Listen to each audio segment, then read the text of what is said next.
to all of those. Good afternoon, everyone. Thank you so much for joining us for our panel, Effective Ways and Leader Styles to Lead and Manage Change. My name is Pamela Reyes, current health education specialist at UCSD and former associate director of program review here at UAGC. Hello to many of my colleagues that I've seen and missed dearly. I'm honored to be here today joining this panel with friends and colleagues. We have a full agenda. If we want a next slide, Kia. As our panelists explore how different leadership styles are leveraged within the workplace and the classroom. Leading our team is the beloved Bill Davis, lead faculty within the Forbes School of Business and Technology. As an industry leader and educator, Bill brings over 15 years of experience in leading change, marketing, and strategic planning. His executive leadership skills stem from his time at Pepsi-Cola, and Bill continues to utilize those talents here at UAGC by fostering lifelong relationships with his students, colleagues, and staff. Thank you again, Bill, for being the catalyst of this panel, and we'll hear more from Bill during the Q&A segment. A couple of housekeeping things before we get started. Please feel free to participate in the chat. In fact, it's highly encouraged. If you have any questions, comments, things to share, please join the party. I'll be managing the chat throughout the presentation, so please don't be shy. Our first presenter, next slide, to kick us off is Nikki Pollock. Nikki is a recent UAGC alumni that graduated this past April with her BA in Library, Information Science, and Media. She's currently in the master's program at the University of Arizona. And Nikki works as a nursing assistant and has a passion for helping animals and being an advocate for those who cannot stand up for themselves. Keeping this in mind, Nikki will be sharing with us her thoughts on authentic leadership. Thank you, Nikki, for joining us, and the floor is yours. Thank you, Pam. So, I am presenting on Developing Authentic Leadership, a nurse's guide to leadership development and student support. Next slide. So what is authentic leadership? Authentic leadership can be described in 5 traits. Authentic leaders have a sense of purpose that drives their passion and motivates and inspires others and themselves to keep moving forward. Authentic leaders know what they are and what they stand for. They will not compromise their values. They build relationships easily and have a sense of connection with those around them. They have the ability to focus on a goal and move towards that goal even when facing challenges and setbacks. Set up a self-disciplined and consistent leader. Authentic leaders are sensitive to the needs of others and are willing to help. Next slide.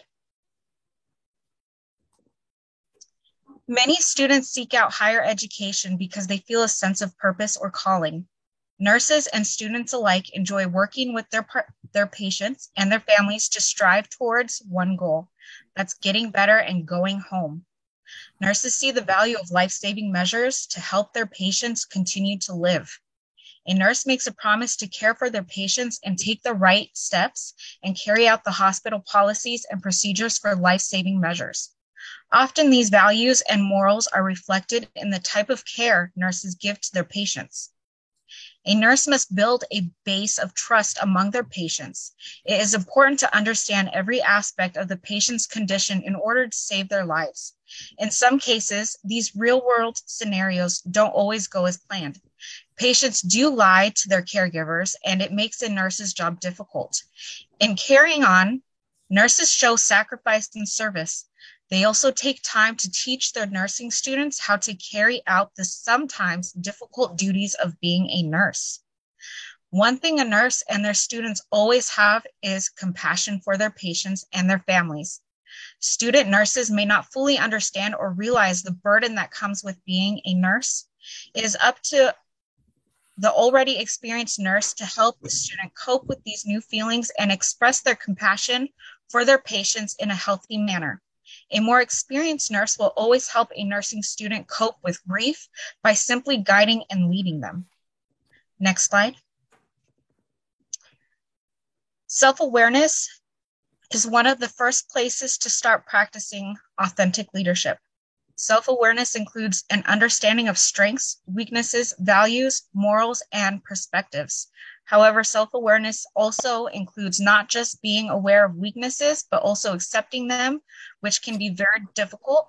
But without understanding oneself, one cannot truly lead authentically. Moral reasoning describes the decision-making process needed to address moral and ethical issues. In critical life events, a loved one may have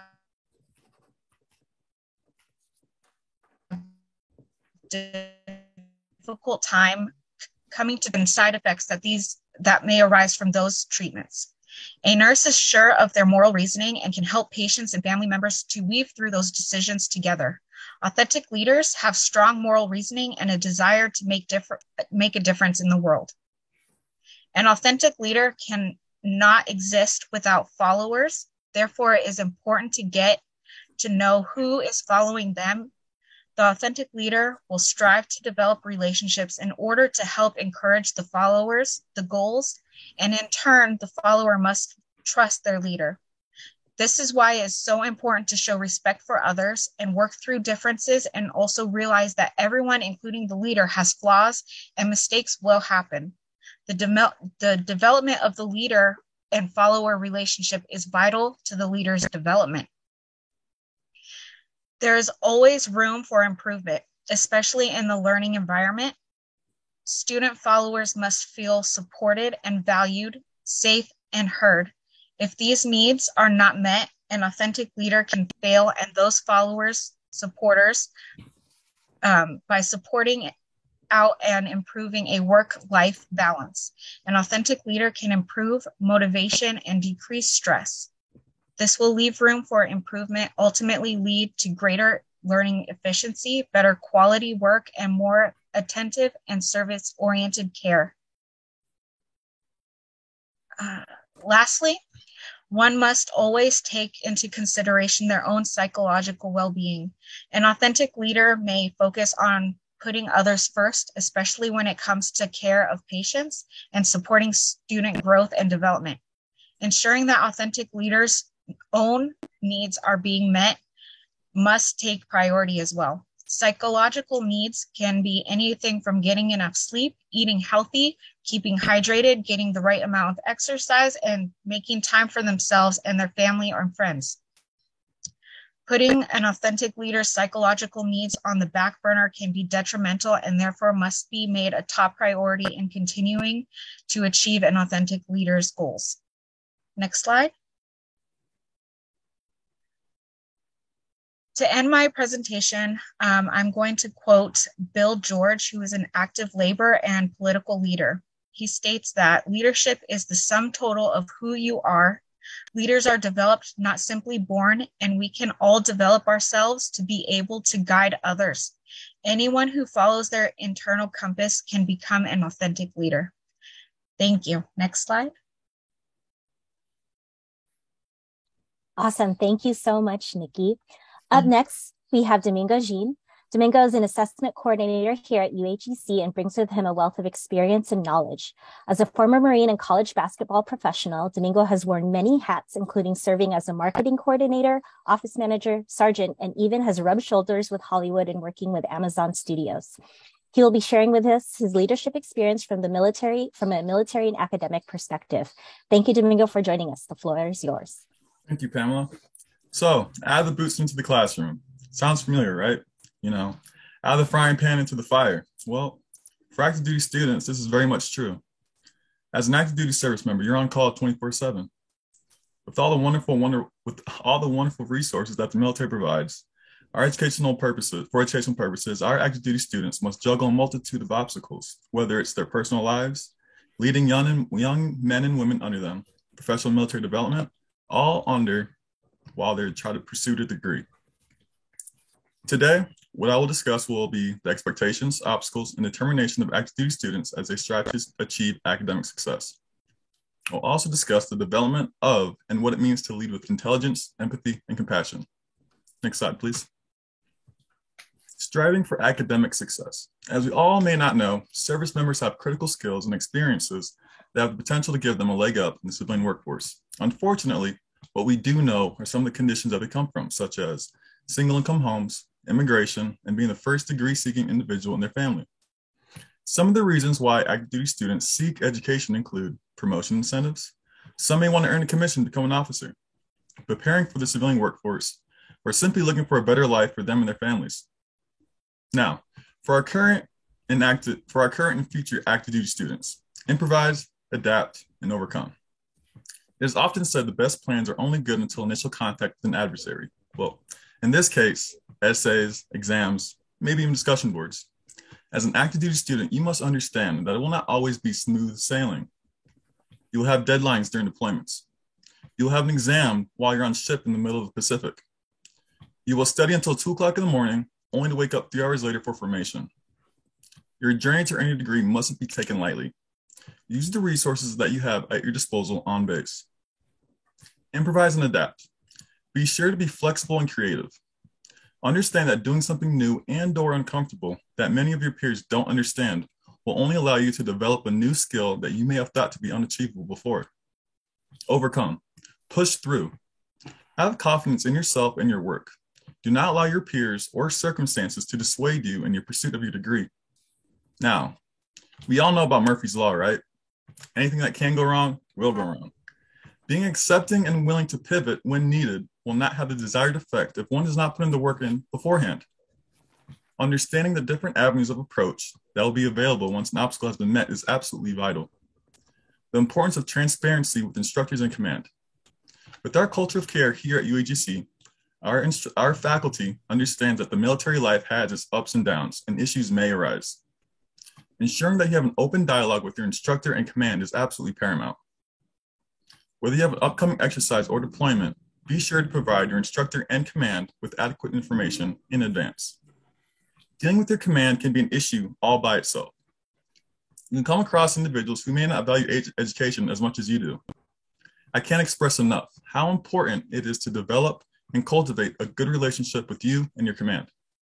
Do not give them any reason to question your commitment to your service, regardless of the importance you place on your education. Next slide, please. Multifaceted leadership. A struggle that many service members may encounter is figuring out how to divide one's time between leading, developing their subordinates, and coursework. I believe it is inevitable as service members progress through their education, they too will progress through the ranks of their respective branch. In the Marines, our promotions are not based on past performance or simply as a reward. They're an investment for the future. Now, let's put this into perspective. On average, if a service member without any college credits begins the pursuit of a degree only using tuition assistance, it will take about 6 years to complete their degree. Within that time span, a service member will be promoted multiple times. Each time, the responsibilities and number of subordinates will increase. I believe it is absolutely vital for young service members to develop and refine their leadership skills as they progress through their studies. Now, this is the challenge. Being a selfless leader, devoted to your subordinates, dealing with deployments, exercises, and life events concerning the young men and women you lead, at the same time focusing on your own studies. Leading with intelligence, empathy, and compassion in an environment or loss of life is a challenge within itself. Leadership is one of the basic foundations of any military organization, and developing a multifaceted approach ensures the success of you, your subordinates, as well as your command. Leading with intelligence doesn't necessarily mean you must be the smartest in the room, but it does entail mitigating the potential for any unknown errors or mistakes as a leader. In the military, this translates to having a deep understanding of your role in the organization, your subordinates, and even your superiors. In the Marines, our first leadership principle is knowing yourself and seek self-improvement. Be humble and develop a hunger for constant development and improvement of your skills. There are multiple ways you can grow leading intelligently. It can be asking the unpopular questions, leading and learning the technical ins and outs, or simply conversating with someone with an opposing thought. Leading with compassion. Care about those put under your charge. You are responsible for their successes and their failures. Have an extreme sense of self-awareness and learn to love developing relationships with your team. Leading with empathy. Understand that you are a product of your previous leaders, just as your subordinates today will one day be a product of yours. Know your subordinates and their goals. Understand what motivates them can be difficult. Some may want to pursue a degree. This is a perfect opportunity for you to bestow upon them your personal experience and how to navigate something that can be intimidating for some. Sometimes showing the effort alone can have positive results.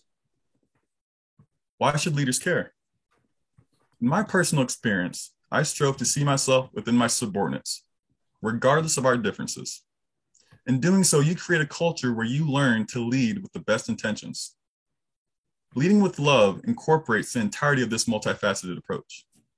Not that traditional sense of love that we've all come to know, but that love that enables you to walk through fire for those you lead. Again, thank you for your time today, everybody, and I hope I was able to provide some helpful insight for all parties. Thank you.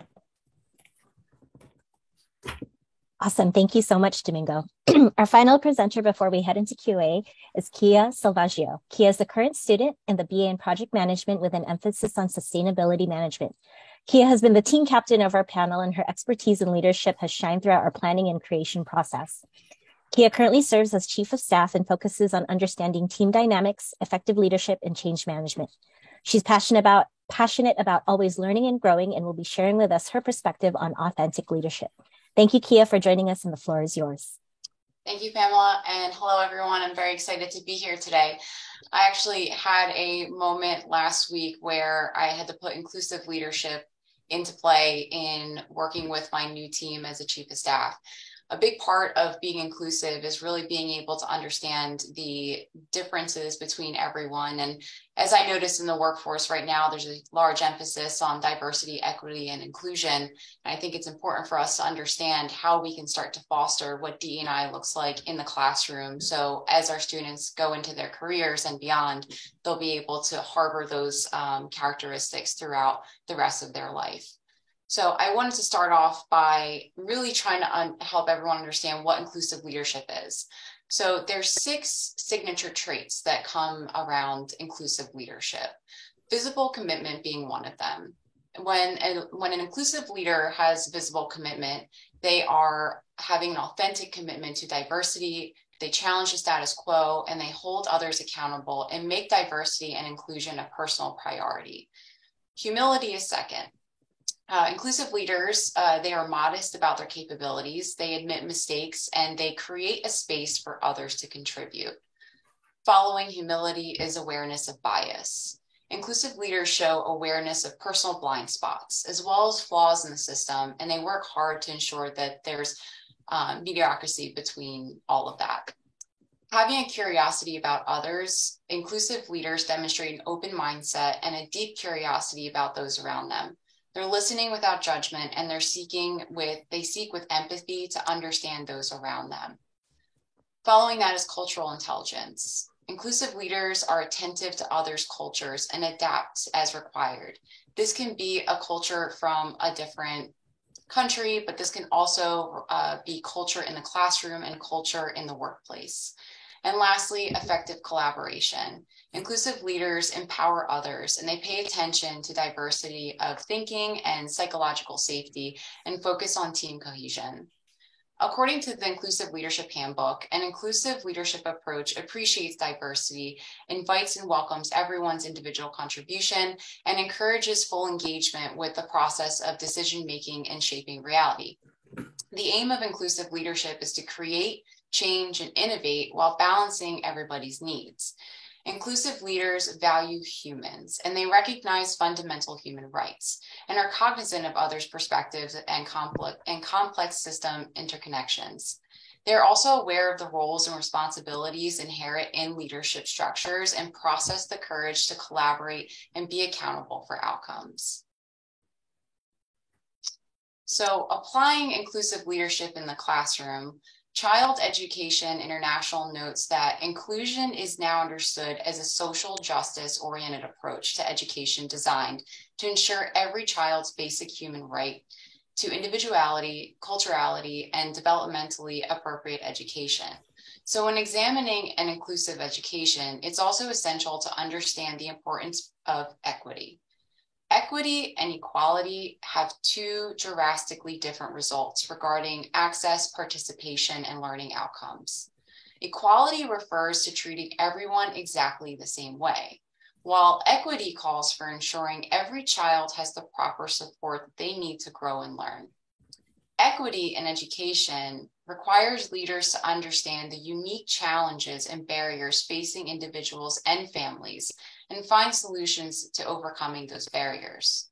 And as our communities become more diverse, our education system must reflect this reality and embrace the needs of every child or student to ensure that they have equitable access to quality education. Leaders who are embarking on significant change initiatives in their education system need to clearly and consistently articulate their vision for an inclusive environment. Leaders also must provide the necessary support for others to understand the vision through dialogue, resource provision, and skill development. Without consistent support, individuals may find it challenging to embrace the philosophy of inclusion and change in current practices. So students can practice inclusive leadership amongst their peers, and education leaders can practice inclusive leadership in the classroom. Leading by example, teaching students how to be more inclusive can transfer into the future of their professional life as well, to build a world of accepting diversity and providing equity among students and future employees. Students and faculty can practice inclusive leadership by practicing self-awareness. Self-aware leaders admit mistakes, and they show vulnerability, and they practice self-reflection and mindfulness and really challenge stereotypes. Think about a time that you had made a mistake and worried more about what someone's perception of you would be. The reality is that being vulnerable shows students that being human is okay, and we all make mistakes. Living a shared vision. Inclusive leaders co-create and live a shared vision with other stakeholders or students. Vision statements are popular in the world of business, but it doesn't have to start there. Educators and students can develop and share their visions for the future. Building relationships with colleagues and community members is also important. Relationship building entails creating a sense of belonging and purpose in a safe environment while avoiding deficit thinking. Creating and managing change. Leaders share responsibility, empower individuals, and develop strategies for handling the complexities of various projects. I, for one, have been faced with the resistance to change when it comes to sharing a vision. All the more reason why practicing inclusive leadership, not only in the classroom, but in the workforce, can help create that diverse awareness amongst all of our peers and our colleagues. Thank you so much. And I'm going to go ahead and pass it back to you, Pam. Awesome. Thank you. Thank you so much, Kia, Domingo, and Nikki, for all your insights. Bill? Okay, listen, I want to just do something here with technology real quick, and it's a simple thing. And all I want to do, I'm going to hit my reactions button here and put up a round of applause. I just want to tell you, all of you that have presented have just done an outstanding job. And I want to encourage the audience too, as I start to begin in this Q&A, if you don't mind, if you could, you want to come off camera, you want to jump in, you want to ask one of the presenters a question, you are more than welcome. You know, this whole team came together through us just talking. Why don't we get together, do a TLC? And the next thing you know, it started to develop, and there was interest, there was enthusiasm, and there was a willingness here to share the things that we've learned off the job, on the job, and through the job, and off the job being our education. You know, for optimal performance, you need experience, capacity, and knowledge. And all these are coming together right now. You've gotten three varied perspectives, one from nursing segment, one from the Marine Corps and the service and transitioning in and all of that leadership that's involved in there. And then we also just heard about inclusive leadership and some of Kia's experiences. So the first question that I have for the panel, and you can jump in here, organizational change, the type of changes that organizations make are developmental changes. And that's when we are looking at improvement from one state to another and just enhancing, or excuse me, that's a transitional change. That's when you're developing a whole new state, you're changing. Sometimes that's a lot of departments and different things that go on. Then there are developmental changes, which is more fine tuning, you know, where you've got a process and you're just continuing to change it to fine tune it. Then of course there's transformational changes. The question that I have relates to the classroom from your experiences, and even in the workforce, and Domingo, you coming from the the military into the real world and so forth. Question I have, what types of changes do you experience the most, have you seen in your educational journey that has impacted you? I'll jump in here. I think through my time here at UAGC, first, a very accommodating university, so I appreciate that as a working mom and full-time career. I've noticed developmental change, at least for myself. From classroom to classroom, it's been a different experience, and I think it's added to my repository of developmental tools. Bill, I could think about being in your classroom around organizational change, right? And understanding the different facets that come around that, and being able to apply that to real life scenarios. I took Kotter's 8 Steps of Change, and I use it all the time in all of my project groups. So that developmental change is important, I feel like, in the classroom. I hope that answers your question. Absolutely. And we're talking about dynamics here, the process and characteristics and situations, and we're talking about learning. We're talking about how all this applies. Nikki, you talked a lot about nursing, and you talked about authentic leadership in nursing. Can you let us know how do you see that in a classroom, that type of authentic leadership? What type of characteristics do you see in an instructor that appeal to you? And how do they make you better? Sure. So I've been in school for a long time now. Each teacher is different in the way they approach the students, but I think one thing that stands out that every teacher has is they want their students to succeed.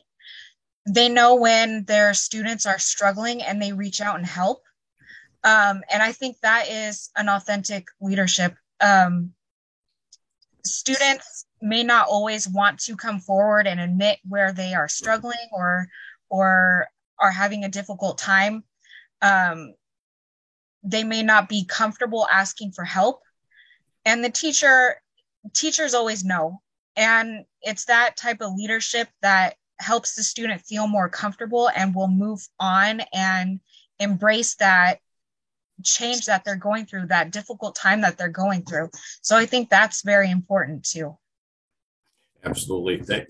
Thank you so much. And leading with EQ, emotional intelligence, understanding the students' patterns and communications and so forth, seeing those dynamics can make a successful difference in the lives of a student. Domingo, you talked about love. You talked about passion, loving what you do. Can you tell us a little bit about how you see that all kind of playing out in a classroom during times of change, especially with the military? We have green zone training here that is just absolutely incredible. It was eye-opening for me, even though I had a concept already. It took me deeper. What types of things do you see? What types of behaviors, characteristics can an instructor make in a classroom for military students? Well, unfortunately, I don't have the same experience as Kia and Nikki here. And hopefully I don't upset too many people in my service and going through school. I actually attended Arizona State University online. And through that, again, a very accommodating university when it comes to the military. In that, I would also say the love that the instructors, and I think it was the communication that we had within the discussion boards, being able to be having that sense of openness and willingness to express myself, and being able to allow the instructor to see and understand my point of view, whether it's just a normal student or an active duty student. Having that openness and that just pretty much just dropping that tough guy facade and allowing the teacher to understand our circumstances, and also dealing with that we have consistent turnover when it comes to our superiors, when it comes to our subordinates, and just allowing and them knowing that we do have struggles, we have obstacles that we must overcome just like everyone else. But the love that I would encapsulate all that would just be having that approach that, and again, I may be going on a rant here, but that's having that approach where it's an open door policy and we feel inclusive. We don't feel like the dumb jarhead or whatever you may call it. There you go. Thank you. And that's real and genuine, and it's coming from someone that has the experience and that has experienced this different situations. So we sure appreciate that. And Kia, what I want to talk a little bit about is, when you presented, you mentioned bias and you mentioned, understanding inclusive leaders, humility, sharing their vision, et cetera.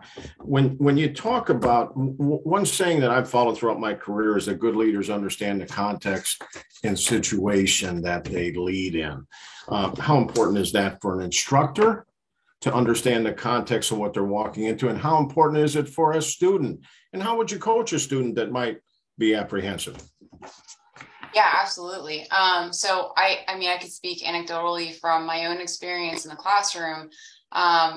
I try to make sure as a student that I'm transparent in any life circumstances that are happening, right? To give my professors an understanding and a glimpse into what's going on in Kia's life, right? Because I think from a virtual setting and our online classes, and they're really quick, they're 5 weeks. That's not a lot of time to get to build a relationship and get to know someone. And I find that when I do that as a student, it's very well received with every professor that I've ever worked with. And I think from the professor point of view, right, opening the door, I had one professor specifically that said, hey, life happens. I understand, right? And to me, that really resonated. I was like, okay, great. I don't feel alone in that, where I may have had others who were just a little bit more, this is the content, this is the class, I'm here for help if you need it. And just, I felt a lot more inclusive myself when I had professors that were real with the way life works. And I felt that created a more inclusive environment and more participation from my fellow classmates in discussion board posts. Very good. Very good. And you come across so genuine and authentic, and I know I connected with you when we were in the classroom, and you were easy to follow, easy to talk to. You were encouraging, organized, and I could just see how I needed to flex and work with you and move you through your learning continuum. So thank you for that answer. Nikki, I'm coming back to you. In your presentation, you talked about nurses as authentic leaders. You mentioned learning to cope. You're talking about something very important, which is work-life balance and self-care. Obviously, you mentioned how nurses do some of that. What advice do you have for us, for students during, times of change, transitioning into education, raising their families, all that balance? How do you help them cope? How do you help them practice self-care? What would you tell a student that's coming in and looking for advice? I would tell a student first to breathe. Change is very scary, especially when you don't know what is expected of you and you're in a new learning environment, especially if it's online. A lot of that is on the student's shoulders. You are creating your own work pace. You're having to balance deadlines and papers and reading material, and it's very difficult. Students should know from their teachers that they are there to support them.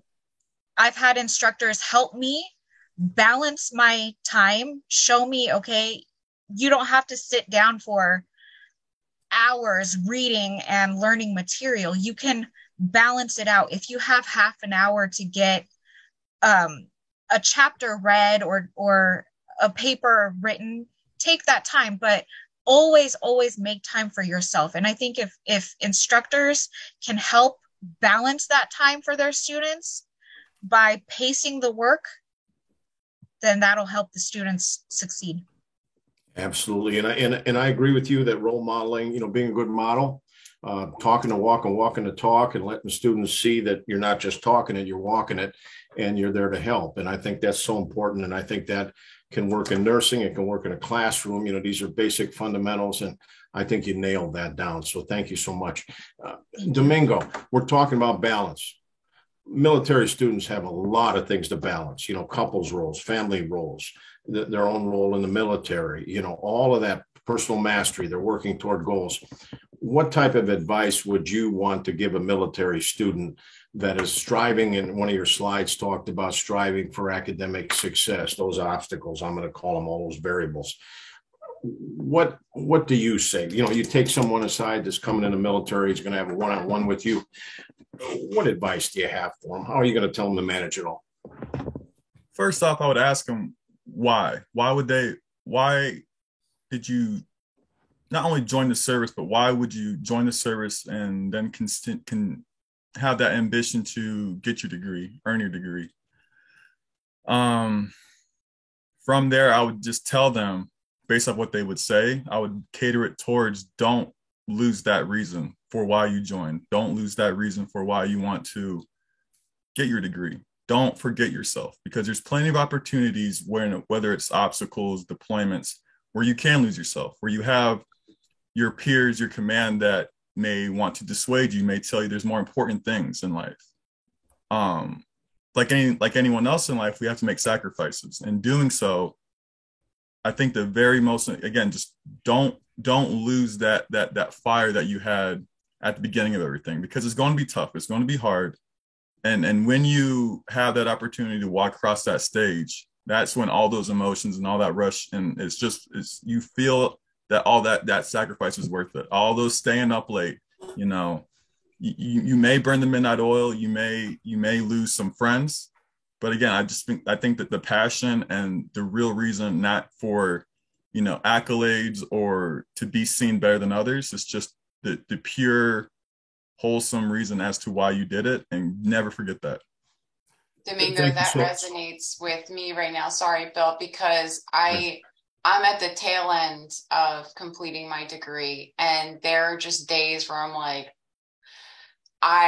this is hard, right? And every time I see the little degree progress bar get a little bit greener and a little bit greener, and I think about that moment of when I'll have degree in hand, it is a huge motivator. So thank you for reminding me of that. Yeah, absolutely. And Kia, I'm coming back to you anyway. What I'd like to say is something simple here that,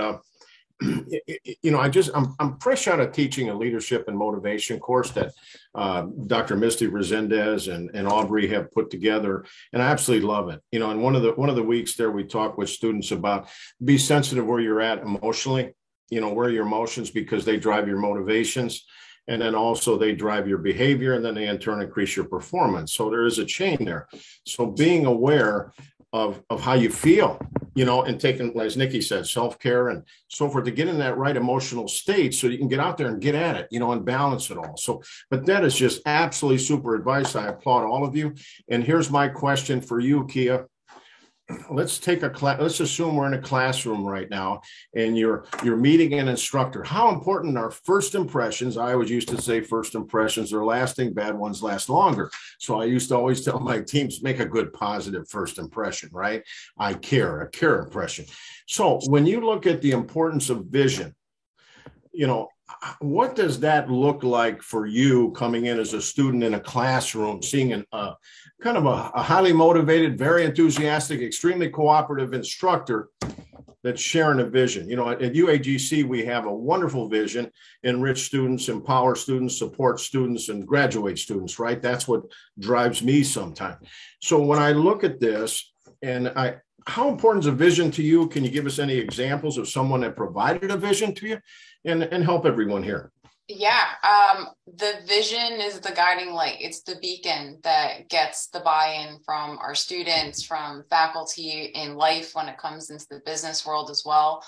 I'm a huge advocate of a vision, and when I see a good vision, it buys me in to want to do even more, go 150% instead of 100%. And I feel like I'm part of a greater purpose when I follow a vision. So the stronger the vision is, the more enthusiastic I feel. And just again, from the workplace perspective, I encourage all of my leaders to hold their purpose and their vision statement very close to them. And we did presentations last week, and I asked each leader to present their purpose and to remind their employees of what that purpose is throughout their journey. Because we're going to experience change. And even in the classroom, we experience change. And to always have the guardrail to go back to and say, well, this is why I'm here. And this is why we're doing these things, no matter how challenging it is. That vision is absolutely necessary to get the proper support that our faculty needs. Perfect. Absolutely perfect.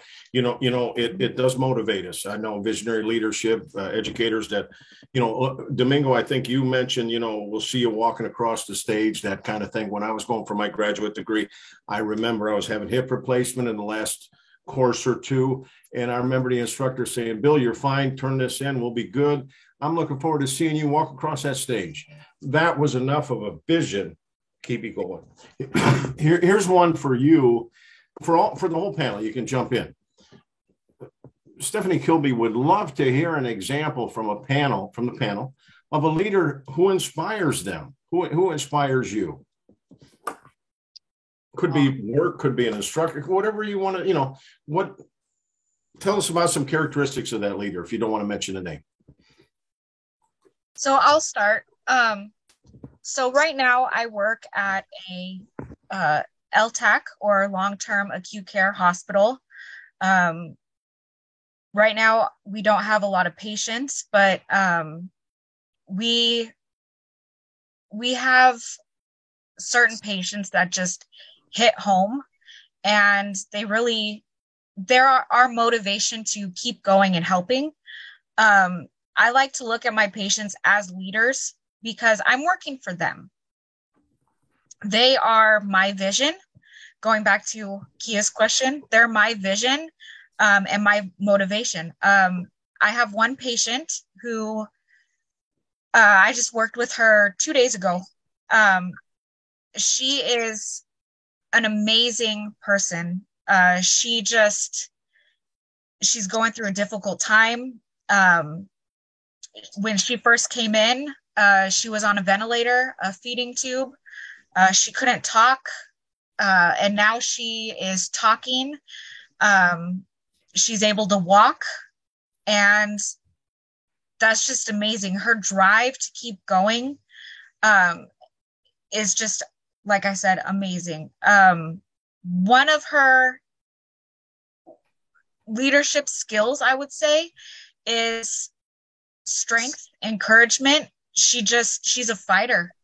She's just a fighter, and that's what motivates me.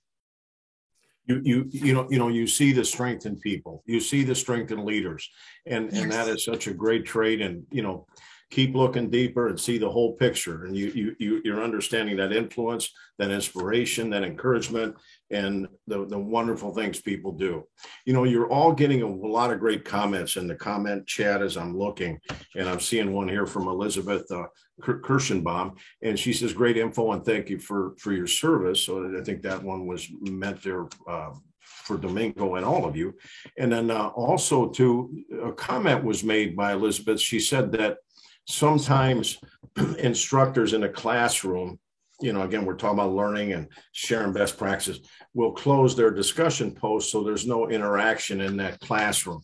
What do you see with changes in a classroom in terms of open communication, the sharing of knowledge?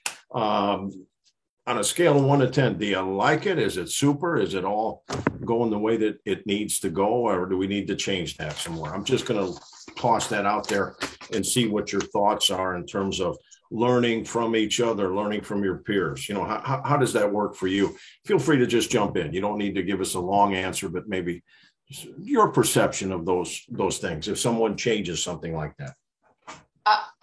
I would say right now, it really depends on the class and it depends on the professor. However, I'm finishing my honors scholar classes right now, and I have found that the engagement and the participation in those discussion board posts are a lot more thorough and require a lot more thought. And it's more of a discussion and less of okay, I have to put my response in by day 3 and response by day 7. And it's more the willingness to participate. I see a little bit more in those classrooms. In the non-honor scholar classes, I've also seen that participation in classrooms where, again, the professors encourage that behavior and they come in and they ask questions. There's times where you put a post and nobody responds to you, but when the professor does, I'm like, oh, at least somebody's, listening and engaging and wants to have this conversation with me. And then it kind of causes this ripple effect, and then more people comment, and then more people get in the conversation. So it really depends on the classroom and the professor. Very good. Very good. Nikki, would you like to add anything in there? Yeah. So right now, the school that I'm going to, it's very engaging. We have to work with each other, and communication is absolutely necessary. There's a lot of group work. So even if the discussions close down, we absolutely still have to communicate. So reaching out via email or texting, just touching base on a weekly basis is absolutely necessary. When I was at University of Arizona Global Campus, the same thing with Kia. I noticed that the honors courses, it's more engaging, and you have to really put effort into communication. Yeah. Well, and Nikki, that's where I met you in the Honors College. So that Yes. I'm grateful for that. And all of you, we've had wonderful experiences all together, including Pam, and we're a great team, and together everybody achieves more. So thumbs up to you. Final question, because we're at the 45 minutes, and I know pretty soon Andre is going to say, Bill, you're done. So let's not go there yet. Give me another 3 minutes if you don't mind. And thank you for everyone for just sticking this out. Final words of advice from the panelists on leading during change, dealing with change. If you could sum it all up, Domingo, you brought up the Marine Corps mantra, adapt, overcome, succeed. I think succeed was the last one there, improvise. And the point is, I always like to have those little pieces of advice, like when I coach instructors and I'm a leader coach, I'll say, lead with empathy and compassion, show students you care. That kind of thing is something that keeps me going, looking at the UAGC vision. So you right now, you've got yourself 60 seconds, 90 seconds. What do you want to leave the audience with before we exit this panel? I would say embrace failure, because it may sound cliche, but because that's the only way you can learn. Take those opportunities to the new opportunities, the scary opportunities, the things that no one else is willing to do. Take those opportunities and not only get nervous, feel all the emotions, because again, this is a very fleeting thing. And if you keep doing this, you're not gonna, you'll build calluses and you'll get used to it. And I feel like these opportunities, when you're nervous and when you're scared, this is when you can flex those very fine muscle fibers, and you can build that whole callus, and you can become a new person. In doing so, again, it's a journey. So this whole learning experience, the whole experience of being a person, you're learning and invite opposing thoughts, invite open discourse and discussion, because living in an echo chamber where we like to hear what we want to hear, and everyone's patting us on the back for very simple things. It's just no. I don't believe it's conducive to growth. And again, that's why I say look to fail, and learn from what you can do every time. You may be successful, you may hit it out of the park, but look for one, maybe the smallest thing that you could have improved on, and then grow off that. Be obsessive. Have that OCD complex where you want to be the best and absolute best person you can be. Absolutely. Give you the best you can put into everything you do. Absolutely. Thank you very much. I'm going to give the floor to Kia. Kia? Yeah. So Domingo, I kind of want to piggyback off of yours, because unfortunately, I've learned about my own leadership style through learning what not to do from other leaders that I've been faced with throughout my career. And I do agree, challenge the status quo, right? Don't worry about the pecking order. Disagreement is really good. And if you have disagreement of thought, you're bringing diversity of thought. The whole reason why I focused on inclusive leadership is when you're an inclusive leader, it makes change a little less scary. And For me, I might be an oddball, and this is where my awareness of bias comes in. I love change. It shakes things up a little bit. It spices up, life, but not everyone else does. So how do I build the vision? How do I get people on board to see the benefit of the change? So my advice to students and whoever's on the call here is to be okay with the unknown. It is not that scary. Start digging into it a little bit more. Bring yourself into some more content or knowledge around the change and apply critical thinking. That's super important to understand what the change is. And if you don't agree with it, why, right? Let us know what it is that you don't agree with. It's okay to challenge that. So change is scary, but you can make it less scary by learning a little bit more.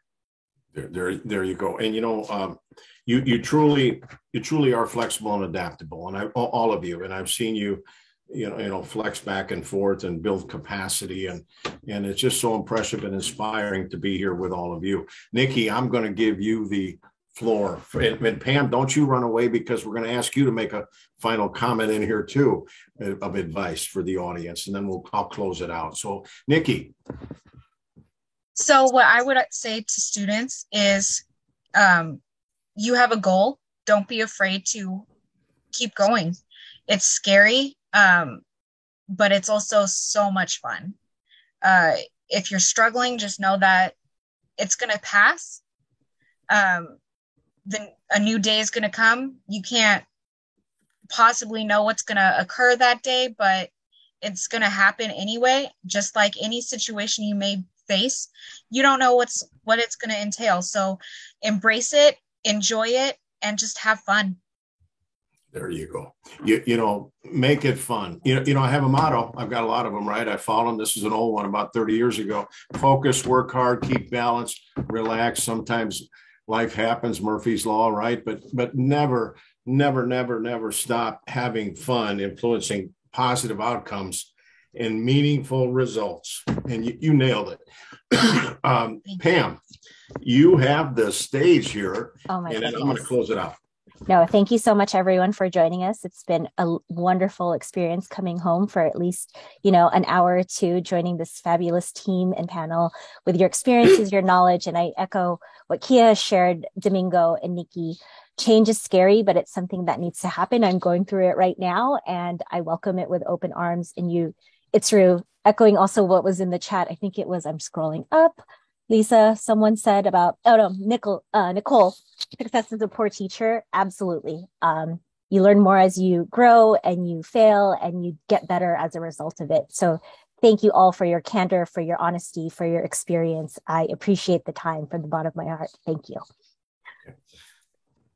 Well, let's do this as we head toward the end here. First of all, I want to thank you and just encourage everybody to keep talking and walking the talk. And remember, people are watching more how you walk it than you talk it.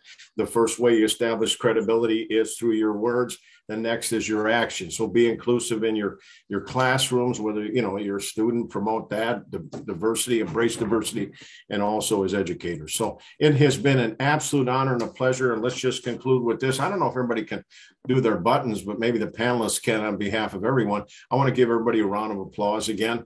Thank you so much.